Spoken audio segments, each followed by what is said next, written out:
Hey guys, Jack here, and today, finally, I can show you some real gameplay of The Division. Seems like it's been a lifetime since this game was announced, but here it is, beta starting very soon on the 28th of January. The full game is out on March the 8th.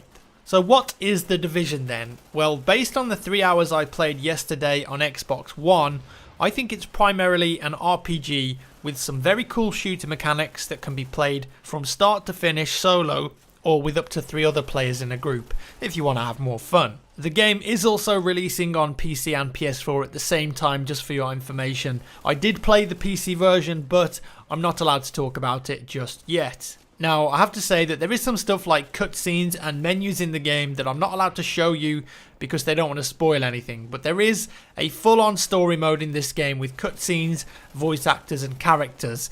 The game starts with an excellent intro that sets the scene, and then you're just thrown into this mid-crisis New York where someone naughty has made a virus and spread it via banknotes on Black Friday. It's the perfect plan.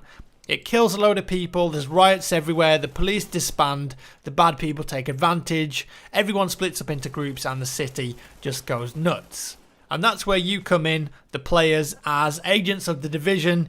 You're self-supported tactical agents who have the president's backing to fix stuff. And when the game starts, you can pick how your character looks. Male, female, different faces, hairstyles, accessories, beards, tattoos. This isn't like Fallout 4 or Dragon Age Inquisition character customization, but you get a few different options. And after that, you'll be in the game, and as I said, you can play the entire game solo if you want to.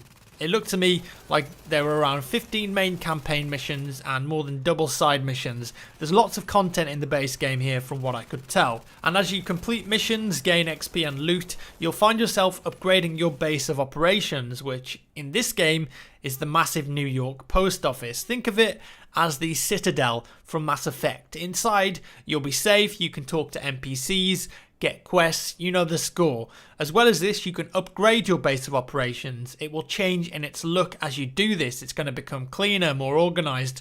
People are going to move in there. The technology is going to improve. There are also, very importantly, 3 different wings of it that you can upgrade that will in turn give abilities and perks to your character in the form of trade, medical and armory. This is one of the things I'm not really allowed to show you guys because of spoilers, but there is a load of character customization abilities and perks. There are no classes here in this game. You can change things on the fly mid-battle if you want to and just try and synergize with your team. It was almost overwhelming to me at first because we had everything unlocked by the developers, but come endgame, you'll have a plethora of options for your characters. Another very important element of the game is loot. Hidden in cases around the city, some of it level gated.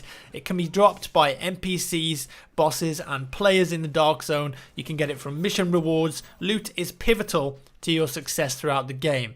And this comes in the form of weapons and armor. In terms of weapons, it seems to me there are 6 classes here. Pistols, SMGs, assault rifles, LMGs, shotguns and sniper rifles. At any time you can have 2 primary weapons and 1 secondary weapon equipped, and you can also customize the guns too. You can add grips, skins, sights, suppressors, each with their own perks and advantages. There are also like 8 different types of grenades to use as well, consumables too, and also your special abilities on top like auto turrets, seeker mines, personal shields, etc. And all of these can have perks as well. The combat in this game felt great and satisfying to me. The shooting and cover systems were tight. There were opportunities in the level design to flank. You can suppress enemies with LMGs to keep their heads down. There are moving accuracy penalties. This is a proper shooter. The combat was just very fluid. You can easily pop abilities on the fly and communicate with your team. Some of the automatic weapons had quite a lot of recoil too. One of my major concerns with the game after I played it at E3 last year was just how spongy the enemies were. The game had a very long time to kill, and I'm glad to say it looks like now they've actually shortened the time to kill a little bit, but keep in mind this isn't Battlefield or COD level time to kill. This is at its core an RPG. So when you shoot at people, you can see damage numbers flying off them similar to Destiny.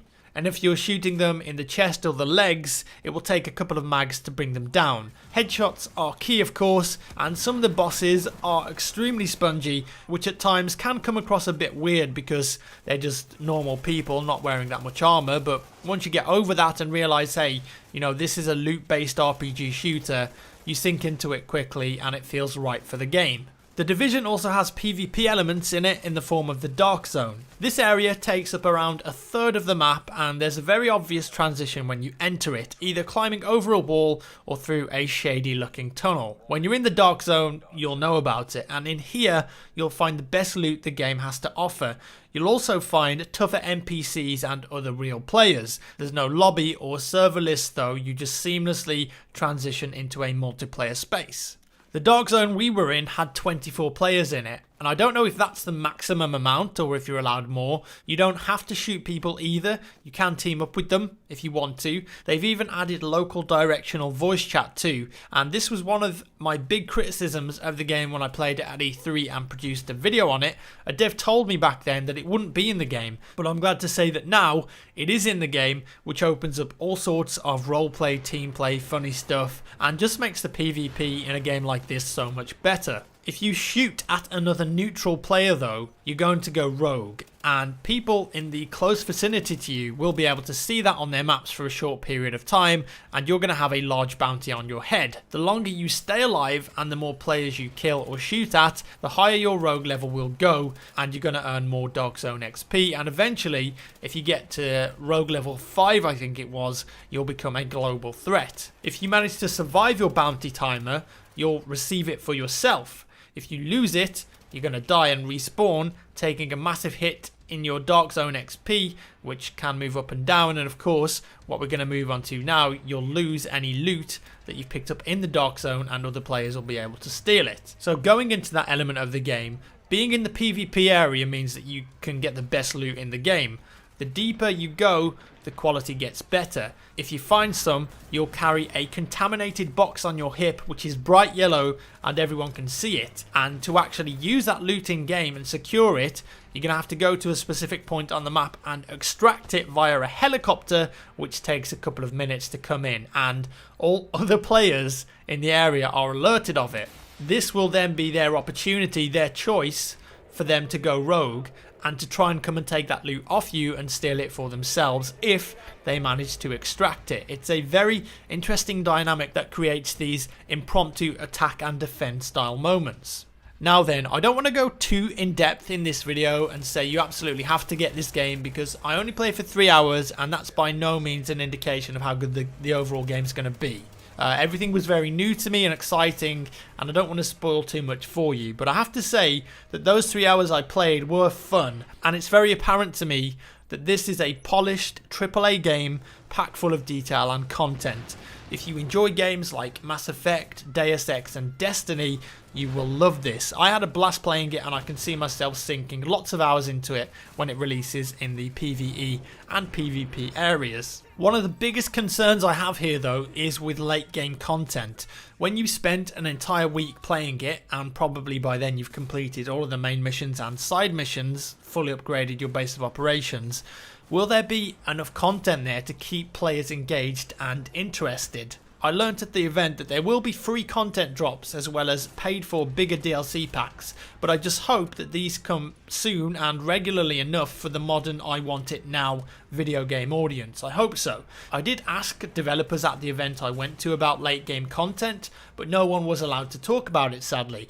I'm sure all will be revealed very soon though when the game releases. Also, something else I noted, the Xbox One version looks good, no doubt. There's some really nice weather effects. It's definitely not native 1080p though, but it only runs at 30 FPS, and there were moments in combat where there was a lot of players on screen and explosions. You could definitely feel the FPS dropping below 30 FPS and chugging a little bit. I haven't tried the PS4 version, and as I said, I did try the PC version, and I can comment fully on that soon, so watch out for it, but I'm definitely going to be playing the game on PC when it launches. Overall, I was very impressed by The Division. I think it's going to be a great game, packed full of story, detail, choice, action, team play, secrets, and satisfying combat. And when it launches, providing the servers are stable and any bugs from the beta are fixed, I'm sure it'll be a big hit. Part of me still wishes the entire game was an open PvP and PvE area instead of just the dark zone when you're outside of missions, or maybe